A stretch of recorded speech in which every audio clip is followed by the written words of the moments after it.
चलिए आगे बढ़ते हैं, देखते हैं आज का पहला क्वेश्चन, क्वेश्चन नंबर 208। क्वेश्चन है कि तराइन का द्वितीय युद्ध 1192 ईस्वी में हुआ था। तो उसमें जो बैटल हुआ था, उस बैटल में किसको कौन डिफीट किया था, किसको कौन हराया था। तो देखिए, इसके साथ एक और इम्पॉर्टेंट इन्फॉर्मेशन शेयर करते हैं। तराइन का पहला युद्ध 111191 में हुआ था। तराइन का द्वितीय युद्ध सेकंड 1192 में हुआ था, और तराइन का तृतीय युद्ध 1193 में हुआ था। तीनों युद्ध काफ़ी इम्पोर्टेंट हैं और आपके पेपर में आता है। तो तराइन का जो द्वितीय युद्ध हुआ था, जो दूसरा युद्ध हुआ था, उस युद्ध में जो विनर थे वो थे मोहम्मद गौरी। कौन थे? मोहम्मद गौरी। ठीक है, वो थे मोहम्मद गौरी, यानी option number D. Option number D. कौन थे winner? Option number D, Mohammad Ghori ने पृथ्वीराज को हराया था। ऐसे याद रखिए, मुस्लिम शासक हरा दिया था राजपूत के शासक को, पृथ्वीराज चौहान को। ठीक है, चलिए आगे बढ़ते हैं, देखते हैं इसके बाद का क्वेश्चन क्या है। सन 1329 और 1330 के बीच किसने तांबे के सिक्कों के रूप में प्रमाण स्वरूप मुद्रा प्रचलित की थी? 1329 और 1330 का मतलब है 14वीं शताब्दी। और 14वीं शताब्दी में जो राजा हुआ करते थे, वो हुआ करते थे मोहम्मद बिन तुगलक। MBT शॉर्ट याद रहेगा, मोहम्मद बिन तुगलक। MBT, मोहम्मद बिन तुगलक। क्यों टी ये इस पैटर्न में क्यों लिखे? M फॉर मोहम्मद बिन तुगलक तो याद ही रहेगा, और टी से तांबा। ठीक है, हिंदी में ही लिखे, ऐसे कॉपर बोलते हैं इसको। तो तांबे के सिक्के को सबसे पहले लाने वाले 1329 और 1330 ईस्वी के बीच में लाने वाले व्यक्ति मोहम्मद बिन तुगलक थे। मोहम्मद बिन तुगलक थे। मुगल प्रशासन व्यवस्था में मनसबदारी प्रणाली को किसने प्रारंभ किया था? मुगल प्रशासन व्यवस्था में मनसबदारी प्रणाली को किसने प्रारंभ किया था? तो मनसबदारी प्रणाली जो अकबर के द्वारा चलाया गया था। तो सबसे पहले यहाँ पे आंसर क्या हो जाएगा इस क्वेश्चन का? अकबर के द्वारा चलाया गया था। मनसबदारी प्रणाली को कौन चलाने वाले थे? अकबर चलाने वाले थे। अकबर चलाने वाले थे। चौथ क्या है? चौथ क्या है? चौथ क्या है? तो चौथ जो था, ये शिवाजी के टाइम में चलाया गया था, एक टैक्स था। शिवाजी के द्वारा चलाया गया एक टैक्स था। और टैक्स भी कैसा? भूमि कर। कौन सा कर? Land revenue. ठीक है, लैंड टैक्स। तो शिवाजी जो थे, शिवाजी जो थे अपने पड़ोसी राज्यों पर भूमि कर चलाते थे। कौन सा कर था? तो भूमि कर। तो चौथ जो है एक भूमि कर था। चौथ क्या था? एक भूमि कर था, जो शिवाजी के द्वारा चलाया गया था। शिवाजी के द्वारा चलाया गया था। अभी तक जो हम लोग क्वेश्चन पढ़े, उस क्वेश्चन का पहला क्वेश्चन था तराइन का पहला युद्ध 1191 ईस्वी में, तराइन का दूसरा युद्ध 1192 ईस्वी में, तराइन का तीसरा युद्ध 1193 ईस्वी में हुआ था। दूसरे युद्ध में मुस्लिम शासक राजपूत शासक को, यानी मोहम्मद गौरी जो है, डिफीट किए थे पृथ्वीराज को। पहले में क्या हुआ था? राजपूत शासक डिफीट किया था मुस्लिम शासक को। आप ऐसे याद रख सकते हैं। चौथ क्या है? तो शिवाजी के द्वारा एक कर था, लैंड रेवेन्यू ही चौथ कहलाता था। आगे बढ़ते हैं। सन 1905 में बंगाल विभाजन के समय वायसराय कौन था? काफ़ी फेवरेट क्वेश्चन हर एक एग्ज़ाम के लिए, इवन आपके नॉलेज के लिए भी। हर एक एग्ज़ाम बोले तो एसएससी, बोले तो बीपीएससी का प्री, बोले तो किसी भी स्टेट एसएससी का एग्ज़ाम, बोले तो केबीएस केंद्रीय विद्यालय, या कोई भी कम्पिटिटिव एग्जामिनेशन जो आप जॉब के लिए देते हैं, सब के लिए इम्पोर्टेंट है। तो इसका ट्रिक हम ऑलरेडी पहले बता चुके हैं, लेकिन हम फिर से चाहेंगे कि रिपीट करें उन सारे ट्रिक को जो बार बार हम रिपीट करते हैं। तो बंगाल का विभाजन 1905 ईस्वी में हुआ था, और विभाजन करने वाले जो वायसराय थे वो क्या किए थे कि कर्ज लेके, कर्ज यानी पैसे को कर्ज लेके, बोरो लेके क्या कर दिए थे? तो पैसे को कर्ज लेके लॉर्ड कर्जन बंगाल के विभाजन को कर दिए थे। तो जहाँ पे कर जो वर्ड आ जाए समझ जाइएगा बंगाल का विभाजन हुआ था। तो बंगाल का विभाजन 1905 ईस्वी में। ट्रिक याद रख लीजिए, लॉर्ड कर्जन कर्ज लेके बंगाल को विभाजन को किए थे। लॉर्ड कर्जन बंगाल के विभाजन को कर्ज लेकर किए थे। देखिए एक और ऑप्शन नंबर सी है जिसमें हार्डिंग का चर्चा है। तो हार्डिंग के बारे में भी एक क्वेश्चन है, इम्पोर्टेंट क्वेश्चन है। 1911 ईस्वी में लॉर्ड हार्डिंग हार्ड डिसीजन लेके 1911 ईस्वी में लॉर्ड हार्डिंग हार्ड डिसीजन लेके बंगाल के विभाजन को रद्द कर दिया था। लॉर्ड हार्डिंग बंगाल के विभाजन को हार्ड डिसीजन लेके रद्द कर दिया था। ये दोनों ट्रिक बंगाल के पर्सपेक्टिव में है, बंगाल के उपलक्ष्य में है। इससे क्वेश्चन आता है, क्योंकि आपको भी पता है पहले भारत का राजधानी बंगाल हुआ करता था अंग्रेज के टाइम में। फिर धीरे धीरे धीरे धीरे धीरे धीरे धीरे ये 1912 ईस्वी में बंगाल का पूरे भारत का राजधानी दिल्ली हो गया। चलिए आगे बढ़ते हैं, देखते हैं नेक्स्ट क्वेश्चन। सुलेखन क्या होता है? सुलेखन क्या होता है? एक मिनट, सुलेखन क्या होता है? चलिए ये थोड़ा आगे बढ़ गए थे, 213 क्वेश्चन पहले देखेंगे, उसके बाद 225 में आएंगे, इसलिए रुक गए थे। चलिए आगे बढ़ते हैं। इसमें आपको मैचिंग करवाना है, देखना है कि कौन सा युद्ध कब कब हुआ था। तो देखिए एक मैचिंग का सबसे बड़ा एडवांटेज ये है कि मैचिंग के क्वेश्चन को आप अगर एक दो क्वेश्चन का आंसर भी जानेंगे तो उससे काफ़ी आसान हो जाता है सारे क्वेश्चन को करने से। जैसे देखिए रूस की क्रांति पॉपुलर क्रांति है, तो रूस की क्रांति 1917 में हुआ था। तो ऑप्शन नंबर डी का ऑप्शन 2 होगा, डी का 2। तो देखिए डी का दो ही ऑप्शन है, ए और सी। एग्ज़ाम का अप्रोच बता रहा है ए और सी में ही आंसर होगा। अब नहीं भी आए पेपर में तो दोनों में से एक राम नाम लेके अपना टिक कर देने का है, लेकिन फिर भी आइए और अप्रोच के साथ आपको बताते हैं। धर्म युद्ध, तो धर्म युद्ध कोई युद्ध ईस्वी सन में नहीं हुआ था। धर्म युद्ध लड़ा गया था धर्म योद्धा के द्वारा, धर्म युद्धकर्ता के द्वारा। ठीक है, धर्म युद्ध जो लड़ा गया था धर्म युद्धकर्ता के द्वारा लड़ा गया था। तो धर्म युद्ध का क्या हो जाएगा? ए का 3, ए का, तो देखिए सॉरी धर्म युद्ध बी है ना, बी का कहाँ पे है? एक मिनट, थोड़ा सा ये है, इसको देखेंगे ध्यान से। धर्म युद्ध कहाँ पे है? बी में। तो बी का ए का 4, बी का 3, हाँ बी का 3 हो जाएगा, सही तो है। धर्म युद्ध कहाँ पे हुआ? ये धर्म युद्ध करता, तो बी का 3 हो जाएगा। तो ऑप्शन देखिए, इस दोनों में कन्फ्यूजन था तो ये ऑप्शन हो जाएगा। तो शीत युद्ध एक इम्पॉर्टेंट युद्ध है। तो शीत युद्ध जो हुआ था ये ऐसा युद्ध नहीं था जिसमें बम का सहारा लिया गया था, गोली बंदूक का सहारा लिया गया था। शीत युद्ध होता है माइंड से, जब एक राष्ट्र दूसरे राष्ट्र के साथ बोल के माइंड से जब युद्ध लड़ता है तो उसको शीत युद्ध बोलते हैं। और ये जो लड़ा गया था शीत युद्ध वो यूएसए के द्वारा लड़ा गया था।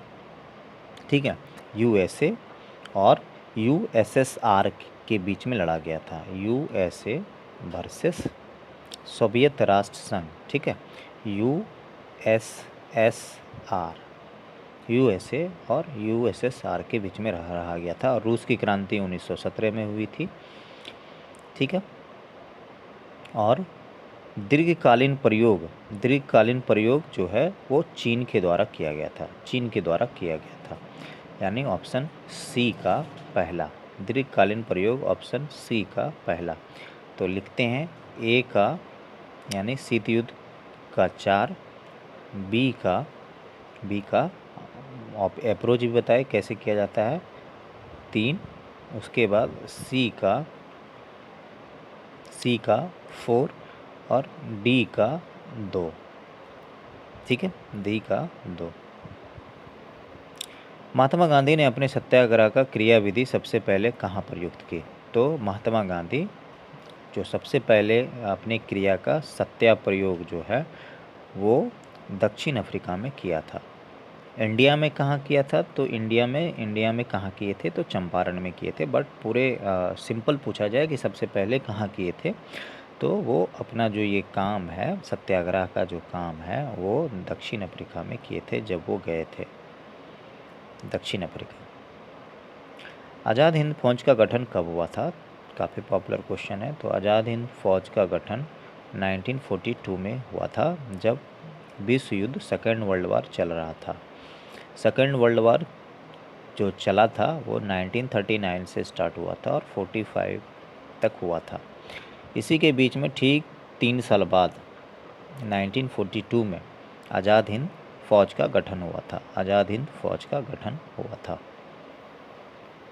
देशबंधु की उपाधि किसके साथ संबंधित है, यानी देशबंदी की उपाधि किसको दिया गया है?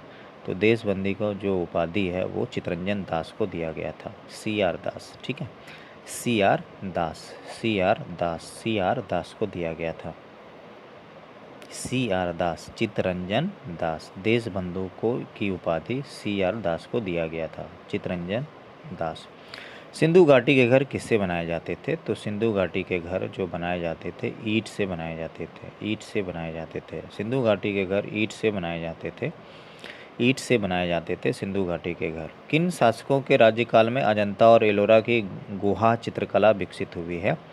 तो अजंता और एलोरा की राष्ट्रकूट जो चित्रकला है वो राष्ट्रकूट काल में हुई थी, राष्ट्रकूट काल में हुई थी, राष्ट्रकूट काल में हुई थी। ये भी इम्पोर्टेंट क्वेश्चन है, काफ़ी पेट क्वेश्चन है। यानी अजंता और एलोरा का जो गुफा है वो कब हुआ था, यानी किस कला को शो करता है? तो राष्ट्रकूट कला को शो करता है। ये क्वेश्चन आपसे पूछा गया। अपने काल के महान संगीतक तानसेन, ये ऑलरेडी रिपीटेड क्वेश्चन है, ऑलरेडी करवा चुके हैं इस क्वेश्चन को। तो तानसेन जो है अकबर के दरबार में गाना गाते थे, बहुत बड़े संगीतज्ञ थे, म्यूजिशियन थे, कंपोजर थे। तो अकबर के दरबार में तानसेन गाना गाते थे। मुगल काल की राजभाषा क्या है? ये भी काफ़ी पेट क्वेश्चन। मुगल काल की राजभाषा जो थी वो फ़ारसी थी। वो क्या थी? फ़ारसी थी। उर्दू नहीं होगा, फ़ारसी होगा। ठीक है, मुगल काल की राजभाषा जो थी वो फ़ारसी था। भूदान आंदोलन किसने प्रारंभ किया था? तो भूदान आंदोलन विनोबा भावे सबसे पहले भारत में कौन किए थे? तो विनोबा भावे, डॉक्टर विनोबा भावे। भूदान आंदोलन डॉक्टर विनोबा भावे। भूदान यानी जमीन को दान करने का आंदोलन सबसे पहले प्रारंभ करने वाले व्यक्ति विनोबा भावे थे। गुप्त राजवंश किसके लिए प्रसिद्ध था? तो गुप्त राजवंश कला व स्थापत्य के लिए प्रसिद्ध था। गुप्त राजवंश किसके लिए प्रसिद्ध था? कला व स्थापत्य के लिए प्रसिद्ध था। गुप्त राजवंश किसके लिए प्रसिद्ध था? कला व स्थापत्य के लिए प्रसिद्ध था। डॉक्टर BR अम्बेडकर के जीवन पर आधारित जब्बार पटेल के कला चलचित्र में डॉक्टर अम्बेडकर की भूमिका किसने निभाई है? तो डॉक्टर BR अम्बेडकर के जीवन पे एक मूवी बना था, जिसमें आपसे पूछा जा रहा है कि बताइए कौन से ऐसे एक्टर थे जो डॉक्टर BR अम्बेडकर के क्रिटिकल रोल को प्ले किए थे। तो ये प्ले करने वाले ममूटी थे। ठीक है, आउट ऑफ बॉक्स क्वेश्चन है। ममूटी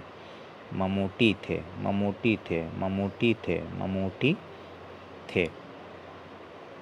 ऐसे याद रखिए, बहुत ज़्यादा मोटी थे, इसलिए इनको कास्ट कर लिया गया था। BR अम्बेडकर जैसे दिखने वाले कौन थे? ममूटी थे। विजयनगर साम्राज्य का प्रथम शासक कौन था जिसने पुर्तगालियों के साथ संधि की? तो विजयनगर राज्य के राजा कृष्णदेव राय थे। विजयनगर राज्य के कृष्णदेव राय थे। विजयनगर साम्राज्य का प्रथम शासक कौन थे? तो कृष्णदेव राय थे, जो पुर्तगालियों के साथ संधि किए थे। कृष्णदेव राय थे।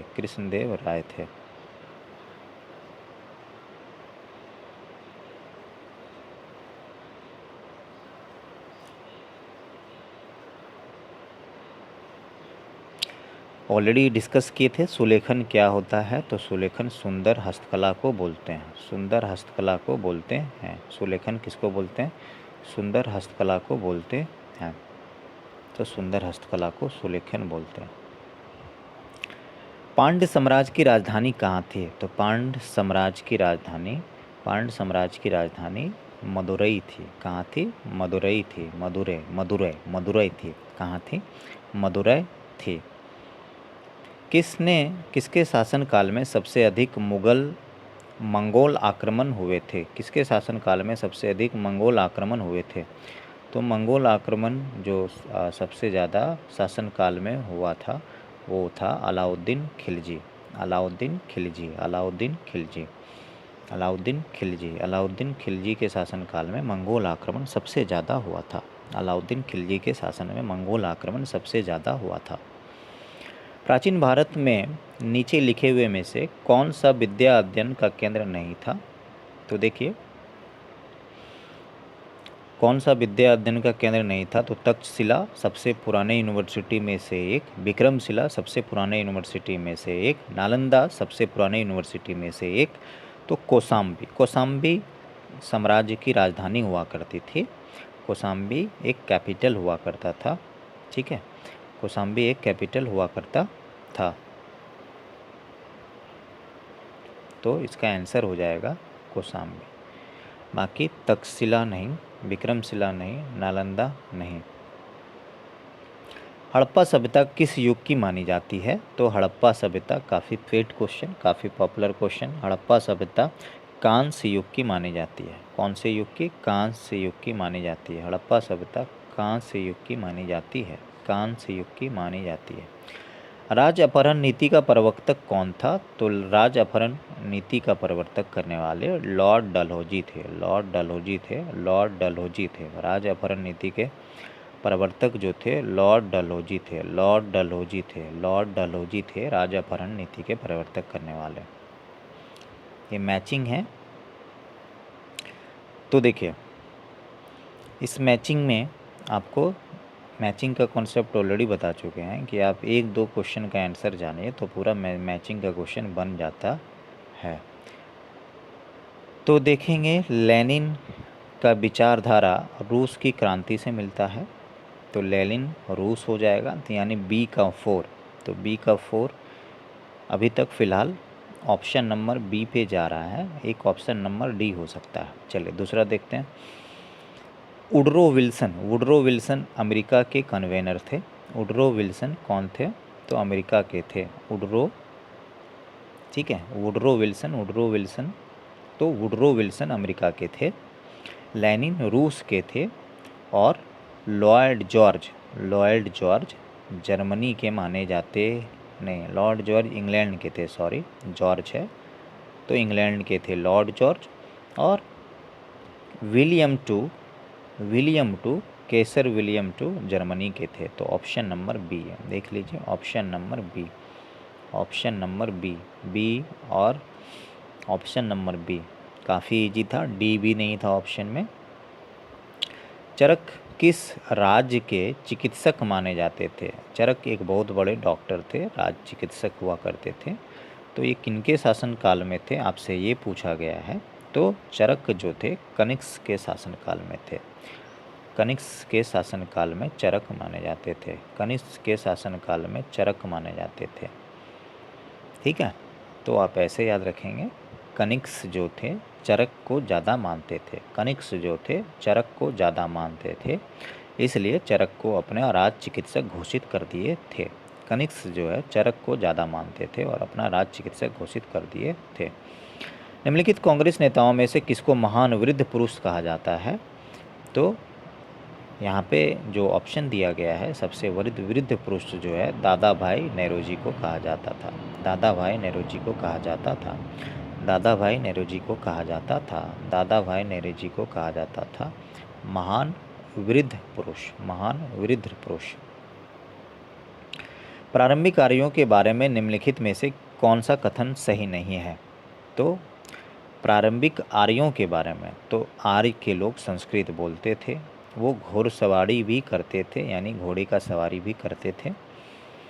वो कई झुंडों में भारतवर्ष पहुँचे। आर्य जो है झुंड में भारतवर्ष पहुँचे। और चौथा है, वो मुख्यतः नगरों में निवास करते थे।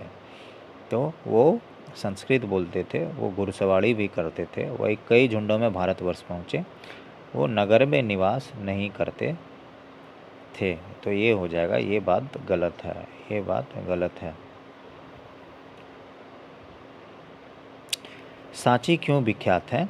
तो सांची इसलिए विख्यात है क्योंकि वहाँ पे बौद्ध स्तूप है, क्योंकि वहाँ पे बौद्ध स्तूप है। तो ऑप्शन नंबर बी, सांची सबसे बड़ा बौद्ध स्तूप का स्थान है। सांची सबसे बड़ा बौद्ध स्तूप का स्थान है। सिंधु घाटी की सभ्यता के लोगों का मुख्य व्यवसाय क्या था? तो सिंधु घाटी के लोगों का मुख्य, सिंधु घाटी जिसे हड़प्पा सभ्यता भी कहा जाता था, ऑलरेडी बहुत सारा चीज़ बता चुके हैं। लोथल इसका मेन प्लेस है, वहीं से इसका के बारे में इस चीज़ का पता लगा। ऑलरेडी सिंधु घाटी सभ्यता पे एक मूवी ऋतिक रोशन के एक्टिंग में बन चुका है। तो सिंधु घाटी सभ्यता के लोगों का मुख्य व्यवसाय वहाँ की कृषि हुआ करती थी, वहाँ की कृषि हुआ करती थी, वहाँ की कृषि हुआ करती थी। सिंधु घाटी की सभ्यता के लोगों का प्रमुख व्यवसाय वहाँ की कृषि हुआ करती थी, वहाँ की कृषि हुआ करती थी।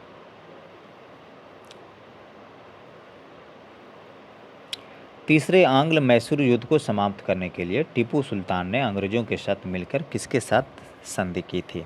तो तीसरा जो मैसूर युद्ध हुआ था उसमें टीपू सुल्तान जो है वो अपना डीलिंग जो है श्रीरंगपट्टनम की संधि के साथ किए थे, श्रीरंगपट्टनम की संधि के साथ किए थे, श्रीरंगपट्टनम की संधि के साथ किए थे, श्रीरंगपट्टनम की संधि के साथ किए थे, श्रीरंगपट्टनम की संधि के साथ टीपू सुल्तान अपना संधि किए थे, श्रीरंगपट्टनम की संधि के साथ किए थे। गुप्त शासन के दौरान निम्नलिखित में से ऐसा कौन सा व्यक्ति कौन था जो एक महान खगोल विज्ञानी तथा गणितज्ञ था? तो ये आप लोगों को पता होगा कि गुप्ता काल में यानी गुप्ता पीरियड में, गुप्ता शासन में आर्यभट्ट एक महान क्या थे? खगोल वैज्ञानिक और गणितज्ञ थे। आर्यभट्ट एक महान वैज्ञानिक, खगोल और गणितज्ञ थे। आर्यभट्ट। आगरा नहर की स्थापना निम्नलिखित में से किसके द्वारा की गई थी? तो आगरा, जहाँ पे क्या है, आगरा में ही ताजमहल है। तो आगरा शहर को बसाने वाले व्यक्ति जो थे, आगरा शहर को बसाने वाले व्यक्ति जो थे लोदी जी थे, सिकंदर लोदी। तो ऐसे याद रखिए, कोई सिकंदर आदमी ही आगरा शहर का निर्माण करवा सकता था, कोई सिकंदर आदमी ही आगरा शहर का निर्माण करवा सकता था, यानी सिकंदर लोदी ही आगरा नगर की स्थापना करवाए थे। निम्नलिखित में वह धर्म कौन सा है जिसका विकास प्राचीन काल में नहीं हुआ था? तो यहाँ पे सिंतो मंथ यानी सिंथ मंथ का धर्म का प्राचीन काल में यानी पुराने एंशिएंट टाइम में हो चुका था।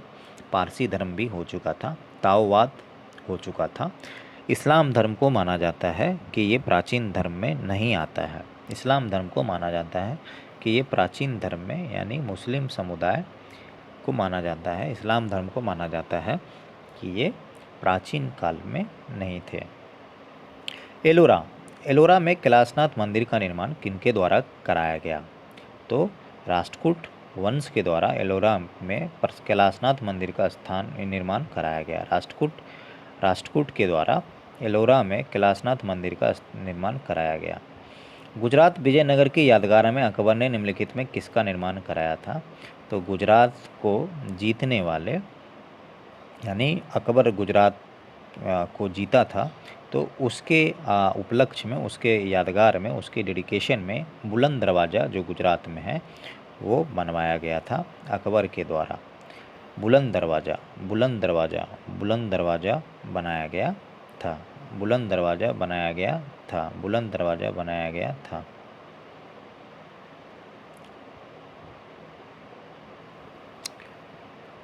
निम्नलिखित में वो महानतम कुषाण नेता कौन थे जो बौद्ध वन गया था?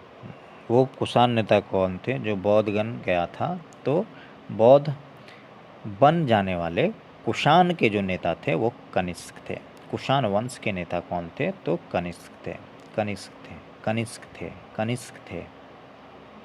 गुप्त राजा जिसने विक्रमादित्य की पदवी ग्रहण की थी वह कौन था? तो गुप्त राजा जिसने विक्रमादित्य की पदवी ग्रहण की थी वो थे चंद्रगुप्त द्वितीय। गुप्त राजा जिसने विक्रमादित्य की पदवी ग्रहण की थी वह थे चंद्रगुप्त द्वितीय। गुप्त राजा जिसने विक्रमादित्य का पदवी को ग्रहण किया था वो राजा जो थे चंद्रगुप्त द्वितीय थे। हड़प नीति राजलय और जिसे हड़प नीति के नाम से भी जाना जाता था वो किसके द्वारा लगाया गया था? ये रिपीटेड क्वेश्चन है, तो लॉर्ड डलहौजी के द्वारा लगाया गया था राज्य की हड़प नीति। भारत में पहली बार प्रथम रेलवे लाइन किसके किसके शासनकाल में बिछाया गया था? काफ़ी इंपॉर्टेंट क्वेश्चन है। कुछ और इंटरेस्टिंग चीज़ को जानेंगे यहाँ पे। पहली बार रेलवे लाइन 1853 ईस्वी में बिछाया गया। उस समय भारत के वायसराय यानी वायसराय जो थे क्लार्क थे, जॉर्ज क्लार्क। जॉर्ज क्लार्क, ठीक है ना? तो इसको याद रखेंगे। क्रिकेट के प्रेमी जो हैं उनको याद हो जाएगा क्लार्क। माइकल क्लार्क ऑस्ट्रेलिया के क्रिकेटर थे। तो क्लार्क के ही टाइम रेलवे लाइन को बिछाया गया था। जॉर्ज क्लार्क नाम याद रहेगा। नाम याद रखने से मतलब है क्लार्क, जैसे आप देखेंगे एग्ज़ाम में तैसे आपके माइंड में आ जाना चाहिए। क्लार्क जो ऑस्ट्रेलिया के बैट्समैन हैं वही रेलवे लाइन को बिछाए थे, यानी जॉर्ज क्लार्क के द्वारा ये भारत में पहली बार रेलवे लाइन को बिछाया गया था। निम्नलिखित में वह शासक कौन सा था जिसने राज सिंहासन पर बैठने के लिए अपने पिता की हत्या, बिंदुसार की हत्या कर दी गई थी? तो याद रखिएगा अजातशत्रु। अजातशत्रु ही था जो अपने पिता की हत्या करके गद्दी को हड़पा था। अजातशत्रु ही व्यक्ति था जो अपने पिताजी को मार के राज सिंहासन पर बैठने के लिए अपने पिता बिंदुसार की हत्या की थी। यानी अजातशत्रु के पिता कौन थे? तो बिंदुसार थे। बिंदुसार थे। काफ़ी इंपॉर्टेंट क्वेश्चन। किसके शासक ने, निम्नलिखित में से किस शासक ने बौद्धों के लिए विख्यात विक्रमशिला, बौद्ध धर्म के लिए विख्यात विक्रमशिला जो भागलपुर के पास है, बिहार के भागलपुर के पास है, विक्रमशिला विश्वविद्यालय की स्थापना की थी? तो याद रखिएगा विक्रमशिला विश्वविद्यालय की स्थापना धर्म को पालने वाले धर्मपाल, और धर्मपाल बौद्ध धर्म को मानने वाले व्यक्ति थे। तो धर्मपाल विक्रमशिला की स्थापना बौद्धों के लिए किए थे, यानी बौद्ध धर्म के लिए प्रख्यात व्यक्ति धर्मपाल, जो विक्रमशिला यूनिवर्सिटी जो बिहार के भागलपुर के पास है वहाँ पे ये इस यूनिवर्सिटी की स्थापना हुई थी। संयुक्त राष्ट्र संघ ने विश्व मानव अधिकार घोषणा को अंगीकार किया था। तो संयुक्त राष्ट्र संघ ने विश्व मानव अधिकार घोषणा को अंगीकार 10 दिसंबर 1948 को किया था। 10 दिसंबर 1948 को किया था। 10 दिसंबर 1948 को संयुक्त राष्ट्र संघ ने विश्व मानव अधिकार वर्ल्ड ह्यूमन राइट करके एक संस्था बनाने की घोषणा की थी। तो ह्यूमन राइट का जो स्थापना दिवस है 10 दिसंबर के 10 तारीख को, और ईस्वी 1948 में।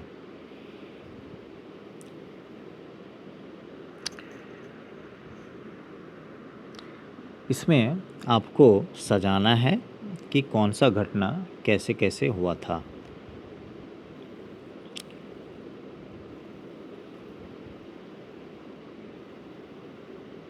काला अनुसार यानी क्रोनिकल ऑर्डर में आपको सजाना है। तो सबसे पहले जो घटना हुआ था स्वदेशी आंदोलन का घटना हुआ था। स्वदेशी आंदोलन के बाद जो घटना हुआ था वो आपका स्वदेशी आंदोलन के बाद जो घटना हुआ था वो जलियांबाग त्रासदी का हुआ था, और दांडी मार्च का घटना उसके बाद हुआ था, और भारत छोड़ो आंदोलन। देखिए सबका यही लिख देते हैं। स्वदेशी आंदोलन का घटना सबसे पहले जलियांवाला बाग का घटना 1919 ईस्वी में हुआ था। जलियांवाला बाग का घटना 1919 ईस्वी में हुआ था। दांडी मार्च 1931 में हुआ था। दांडी मार्च 1931 में हुआ था। और स्वदेशी आंदोलन जो है वो स्टार्ट हो गया था 1918 में। 1918 में स्वदेशी आंदोलन का घटना स्टार्ट हो गया था। और भारत छोड़ो आंदोलन 1942 में। 1918 में, तो 1918 का घटना पहले आएगा, तो ऑप्शन नंबर 4 पहले आएगा। 1919 में जलियांवाला बाग हुआ था। उसके बाद 2 नंबर का ऑप्शन आएगा। फिर 1 नंबर का ऑप्शन 1931 में हुआ था, दांडी मार्च। 1931 में दांडी मार्च हुआ था। फिर 1942 में भारत छोड़ो आंदोलन हुआ था। तो ये क्रोनोलॉजिकल ऑर्डर आपको सजाना था। स्वदेशी आंदोलन 1918 में हुआ था। इसी के आसपास 16 से 18 के बीच में स्वदेशी आंदोलन का बहुत ज़्यादा, यानी अंग्रेज़ के सामानों का, अंग्रेज़ के शासन का और अंग्रेज़ के हर एक वो चीज़ जो अंग्रेज़ के द्वारा बनाया गया था, भारत के लोगों के द्वारा महात्मा गांधी और बहुत अच्छे अच्छे नेता, फ्रीडम फाइटर सब अपील किए थे कि आप लोग अंग्रेज़ के सारे चीज़ के बनाए हुए चीज़ों को आप विरोध कीजिए, उसको हटाइए और स्वदेशी यानी अपने बनाए हुए चीज़ों पे ज़्यादा अमल कीजिए। उसी को स्वदेशी आंदोलन कहते हैं। अचानक स्वदेशी आंदोलन को रोकना पड़ा था जलियांवाला बाग हत्याकांड के बाद। निम्नलिखित में वह देश कौन सा है जिसने 1966 में भारत पाक संघर्ष के शांतिपूर्ण समाधान के लिए अपना सहयोग प्रदान किया था? तो इसमें जो सबसे देश है, निम्नलिखित में वह कौन सा देश है जिसने 1966 में भारत पाक संघर्ष के शांतिपूर्ण समाधान के लिए अपना सहयोग प्रदान करने वाले USSR हैं। USSR सोवियत संघ। USSR है सोवियत संघ। USSR। कोलकाता में शहीद मीनार का मूल नाम निम्नलिखित में से क्या था? तो कोलकाता में शहीद मीनार का मूल नाम, कोलकाता में शहीद मीनार का जो मूल नाम था वो था Ochterlony Memorial. Ochterlony Memorial. Ochterlony Memorial. Ochterlony Memorial. Ochterlony Memorial. Ochterlony Memorial. Delhi नगर की स्थापना किसने की थी? तो दिल्ली नगर की स्थापना तोमरों के द्वारा की गई थी। तोमरों के द्वारा की गई थी। दिल्ली नगर की स्थापना तोमरों के द्वारा की गई थी। दिल्ली नगर की स्थापना तोमरों के द्वारा की गई थी। ढिल्लका भी कहा जाता था दिल्ली नगर को, ढिल्लका। तो तोमर के द्वारा की गई थी। आईने अकबरी एक महान ऐतिहासिक कृति किसके द्वारा लिखी गई है? तो आईने अकबरी अबुल फजल के द्वारा लिखी गई है। अबुल फजल के द्वारा लिखी गई है। आईने अकबरी अबुल फजल के द्वारा लिखी गई है। गुरिल्ला युद्ध का पथ प्रदर्शक निम्नलिखित में से कौन था? तो गुरिल्ला युद्ध का पथ प्रदर्शक जो थे वो शिवाजी थे। कौन थे? शिवाजी थे। गुरिल्ला युद्ध का पथ प्रदर्शक शिवाजी थे। कुव्वत उल इस्लाम मस्जिद दिल्ली का निर्माण निम्नलिखित में किसके द्वारा करवाया गया था? तो कुव्वत उल इस्लाम मस्जिद दिल्ली का निर्माण कुतुबुद्दीन ऐबक के द्वारा कराया गया था। कुतुबुद्दीन ऐबक के द्वारा कराया गया था। कुतुबुद्दीन ऐबक के द्वारा कराया गया था। कुव्वत उल इस्लाम मस्जिद दिल्ली का निर्माण कुतुबुद्दीन ऐबक के द्वारा करवाया गया था। जामा मस्जिद का निर्माण कुतुबुद्दीन ऐबक के द्वारा करवाया गया था। कृष्णदेव राय ने निम्नलिखित में किसके साथ मैत्रीपूर्ण संबंध रखे थे?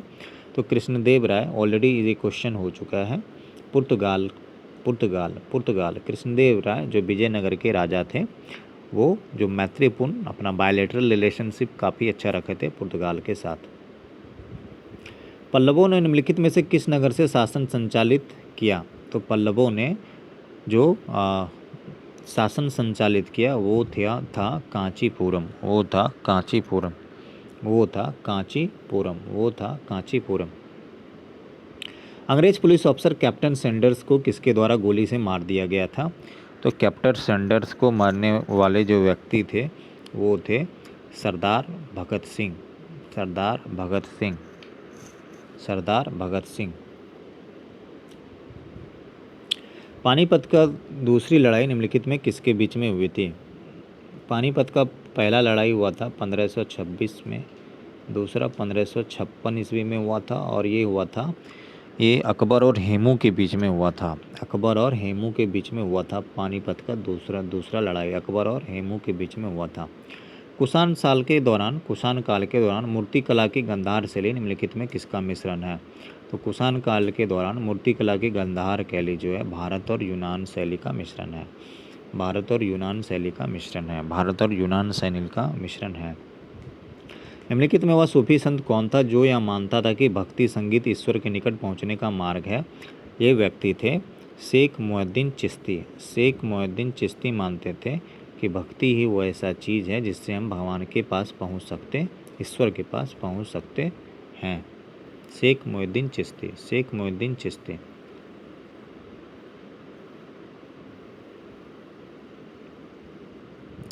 किस ईस्वी सन में मुस्लिम लीग ने एक अलग राष्ट्र का संकल्प स्वीकार किया था? तो मुस्लिम लीग ने एक अलग राष्ट्र का संकल्प जो स्वीकार किया था वो 1940 में मोहम्मद अली जिन्ना के द्वारा किया गया था। 1940 में किया गया था। 1940 में किया गया था। निम्नलिखित में किस गुरु ने फारसी में जफरनामा लिखा था? तो फारसी में जफरनामा लिखने वाले व्यक्ति गुरु गोविंद सिंह थे। गुरु गोविंद सिंह थे। गुरु गोविंद सिंह थे। गुरु गोविंद सिंह थे।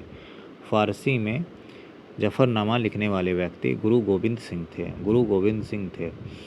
प्रसिद्ध कवि विल्हन किसकी राज दरबारी कवि हुआ करते थे? तो विल्हन जो है वो विक्रमादित्य के दरबार में काम करते थे और वहीं के राज दरबारी कवि हुआ करते थे। विक्रमादित्य। निम्नलिखित में वो अंतिम बौद्ध राजा कौन था जो संस्कृत का महान विद्वान और लेखक था? तो संस्कृत के महान विद्वान और लेखक जो थे वो थे हर्षवर्धन।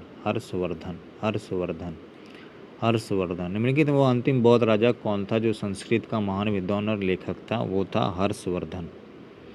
निम्नलिखित में किसने तंजौर में बृहदेश्वर मंदिर का निर्माण कराया था? तो तंजौर में बृहदेश्वर मंदिर का निर्माण कराने वाले व्यक्ति थे चोल। कौन थे? चोल। राजराज चोल। विजयनगर साम्राज्य में विजयनगर निम्नलिखित में किस नदी के तट पर स्थित है? तो विजयनगर साम्राज्य एक हुआ करता था जो तुंगभद्रा नदी के किनारे स्थित है। तुंगभद्रा नदी के किनारे स्थित है। निम्नलिखित में किस विदेशी यात्री ने भारत का दौरा सबसे पहले किया था? तो भारत का दौरा करने वाले सबसे पहले व्यक्ति थे मेगास्थनीज। कौन थे? मेगास्थनीज। काफ़ी लर्नर व्यक्ति थे, काफ़ी विद्वान व्यक्ति थे। 2-3 चीनी यात्री है जो काफ़ी पॉपुलर है, उसमें से एक मेगास्थनीज और दूसरा हैनसांग और तीसरा फायांग था। दीन इलाही एक नया धर्म है, निम्नलिखित में किसके द्वारा शुरू किया गया था? तो दीन इलाही धर्म जो है ये जो शुरू किया गया था ये अकबर के द्वारा शुरू किया गया था। दीन इलाही धर्म अकबर के द्वारा शुरू किया गया था। बहमनी राजाओं की राजधानी क्या थी? तो बहमनी राजाओं की राजधानी गुलबर्गा हुआ करती थी।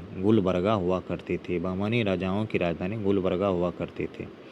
निम्नलिखित में किसके शासन के दौरान प्रसिद्ध अजंता गुफाओं में उत्खनन का काम सबसे पहले शुरू किया गया था?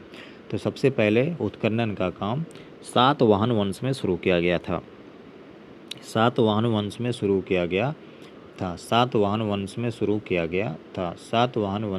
किया गया था। गुप्त शासकों की सरकारी भाषा क्या थी? तो गुप्त शासकों की सरकारी भाषा संस्कृत थी। निम्नलिखित में कौन सा सुमेलित है, यानी मैचिंग आपको बताना है। तो ये खजुराहो चंदेल वंश में हुआ था। खजुराहो का मंदिर चंदेल के शासक के द्वारा बनाया गया था। पंचशील का सिद्धांत निम्नलिखित में क्या नहीं है? तो पंचशील का सिद्धांत शांतिपूर्ण हुआ करता था, यानी शांति को प्रिय हुए करते थे। अखंडता और सार्वभौमता के परस्पर एक दूसरे को परस्पर सम्मान दिया करते थे, एक दूसरे के आंतरिक मामलों में हस्तक्षेप नहीं करते थे। पंचशील का सिद्धांत हुआ करता था ये। तो सिद्धांत गुट निरपेक्षता वहाँ का नहीं था। सांता क्लॉज का मूल नाम क्या था? तो सांता क्लॉज का मूल नाम सेंट निकोलस हुआ करता था। अभी भी है सेंट निकोलस। क्रिश्चियन लोग सांता क्लॉज को ही भगवान मानते हैं। Saint Nicholas, Saint Nicholas, Saint Nicholas. Shivaji के प्रशासन में, शिवाजी के प्रशासन में एक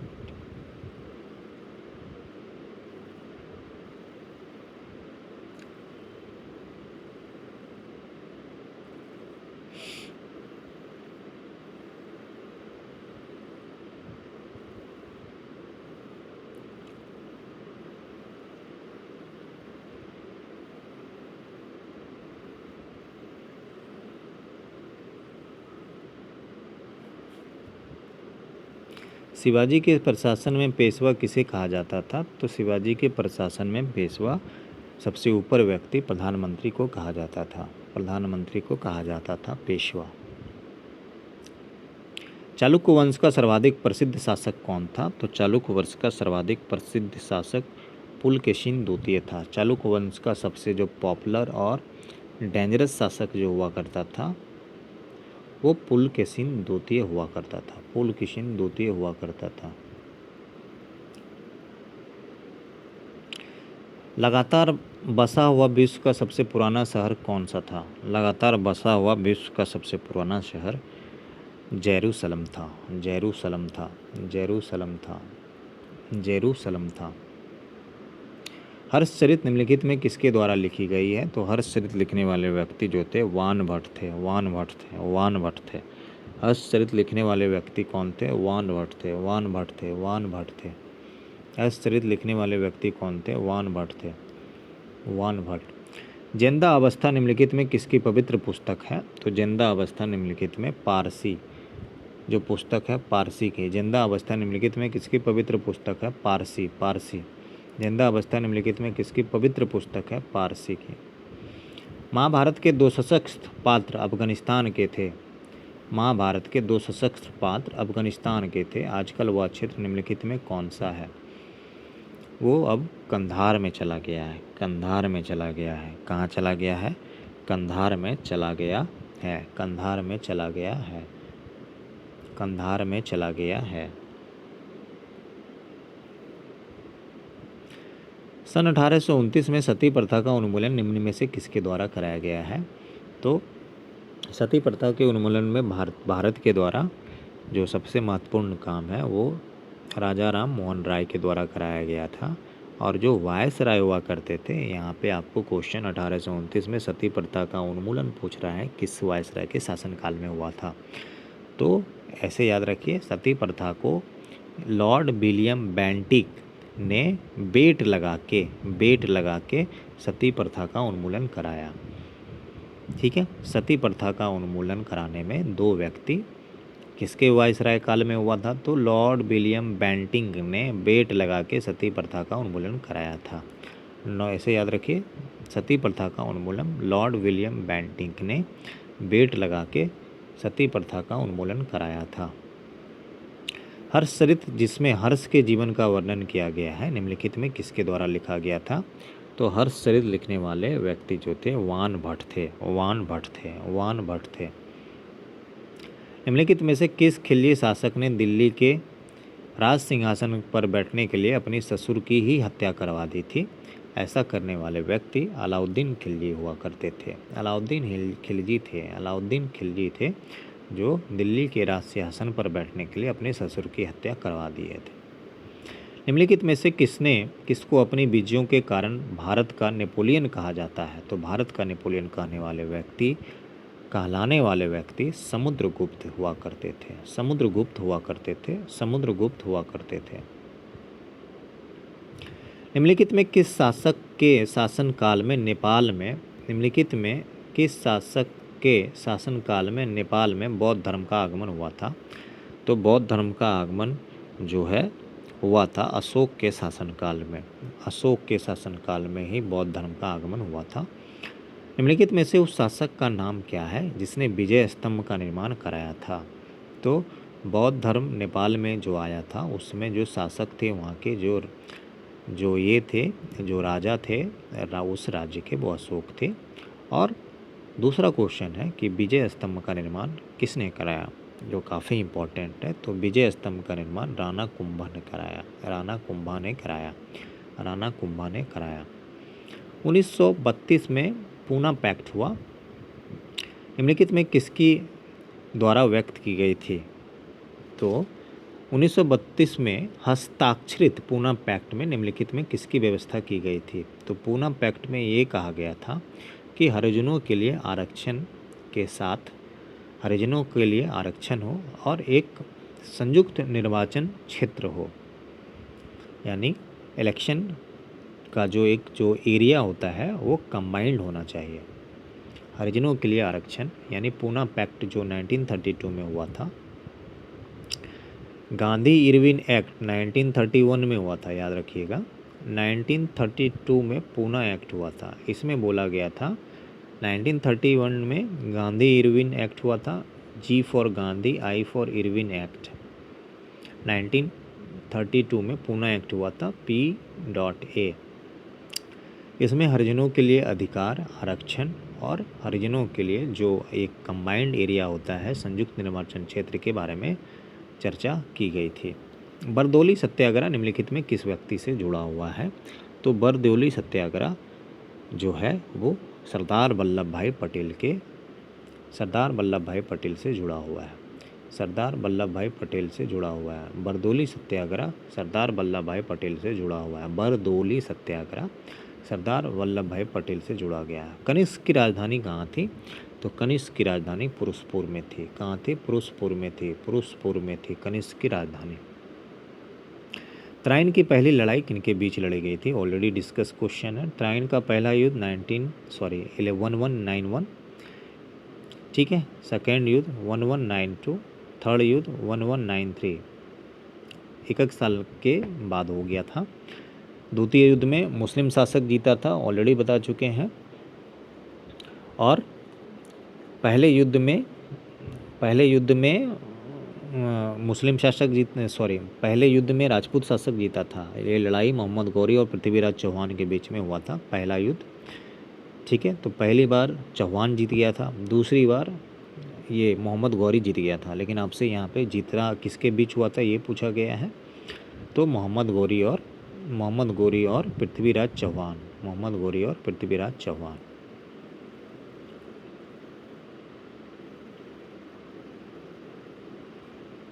एक क्वेश्चन छूटा हुआ है।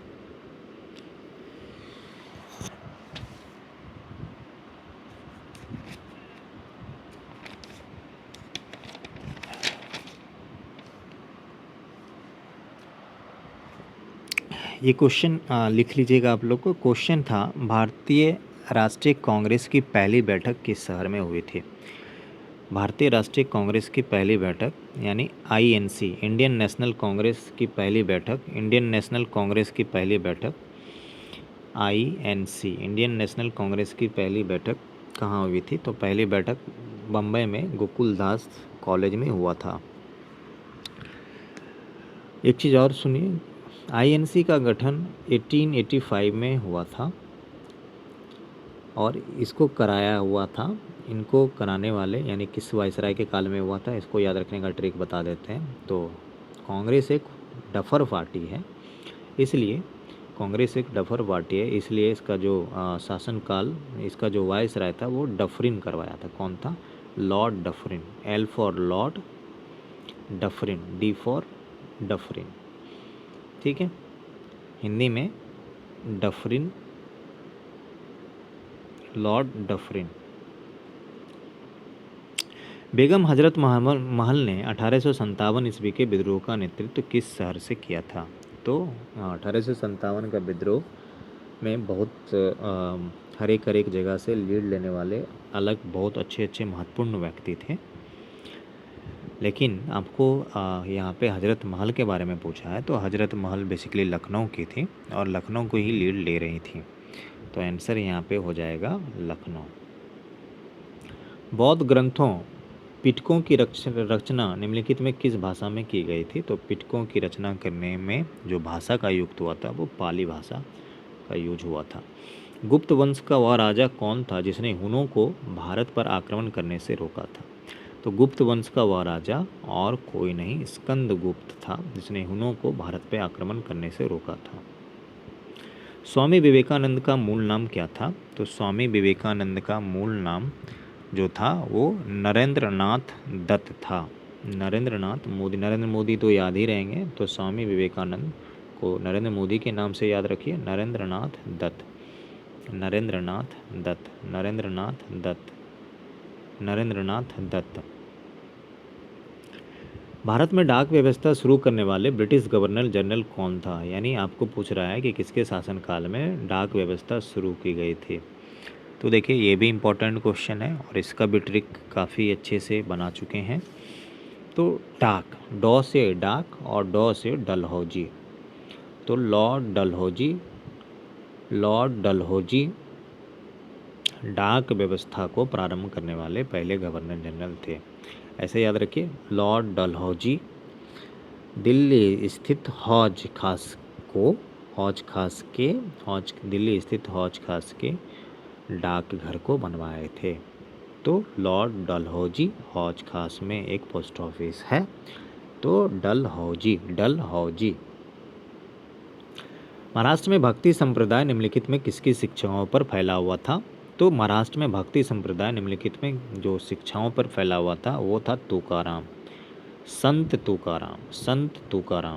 तुकाराम। चीन की राष्ट्रीय पार्टी दल जिसे कुओमितांग की संस्थापना किसने की थी? चीन की राष्ट्रीय पार्टी दल कुओमितांग की संस्थापना किसने की थी? सन्यात सेन ने की थी। किसने की थी? सन्यात सेन ने की थी। रजिया सुल्तान किसकी बेटी थी? तो रजिया सुल्तान इल्तुतमिश की बेटी थी। किसकी बेटी थी? इल्तुतमिश की बेटी थी। रजिया सुल्तान इल्तुतमिश की बेटी थी। इल्तुतमिश की बेटी रजिया सुल्तान थी। अलेक्जेंडर और पोरस की सेनाओं में निम्नलिखित में से किस नदी के आमने सामने वाले तटों पर पड़ाव डाला था? जब अलेक्जेंडर और पोरस के बीच में युद्ध हो रहा था, द ग्रेट अलेक्जेंडर यानी सिकंदर जिसको कहते हैं, और पोरस की सेनाओं के बीच में जब युद्ध हो रहा था तो एक दूसरे के सामने वो आमने सामने तट पर एक ऐसा पड़ाव आ गया था, एक ऐसा सिचुएशन आ गया था, वो नदी था झेलम। झेलम नदी के किनारे ही दोनों डेरा डाल के एक दूसरे का वेट कर रहे थे लड़ाई के लिए। भारत में सर्वप्रथम सोने के सिक्कों को जारी करने वाले निम्नलिखित में कौन थे? तो ऑलरेडी डिस्कस है ये क्वेश्चन। तो भारत में सर्वप्रथम सोने के सिक्कों को जारी करने वाले कुषाण शासक थे। 1932 में सांप्रदायिक अवार्ड कम्युनल अवार्ड द्वारा किसे पृथक प्रतिनिधित्व प्रदान किया गया था? तो 1932 में कम्युनल अवार्ड जो है वो हरिजन को मिला था। हरिजन को मिला था। विजयनगर के महान साम्राज्य के अवशेष कहाँ पाए जाते हैं? तो विजयनगर के महान साम्राज्य के अवशेष हम्पी में पाए जाते हैं। निम्नलिखित में किस सिख गुरु ने गुरु नानक की जीवनी लिखी थी? तो गुरु नानक की जीवनी लिखने वाले जो व्यक्ति थे, गुरु नानक के जो जीवनी लिखने वाले व्यक्ति थे वो थे गुरु अर्जुन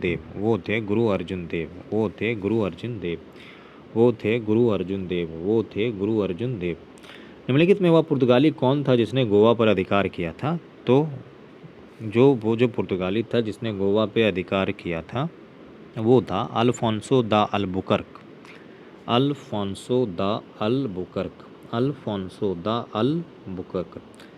आप देख रहे हैं कुमुद मैथ्स के इस यूट्यूब चैनल पे। कृपया इसको लाइक कीजिए, सब्सक्राइब कीजिए, शेयर कीजिए, शर्माइए मत। कंटेंट अच्छा मिल रहा है, पढ़ाया अच्छा जा रहा है, तो बस आप लोग को शेयर और सब्सक्राइब ही तो करना है।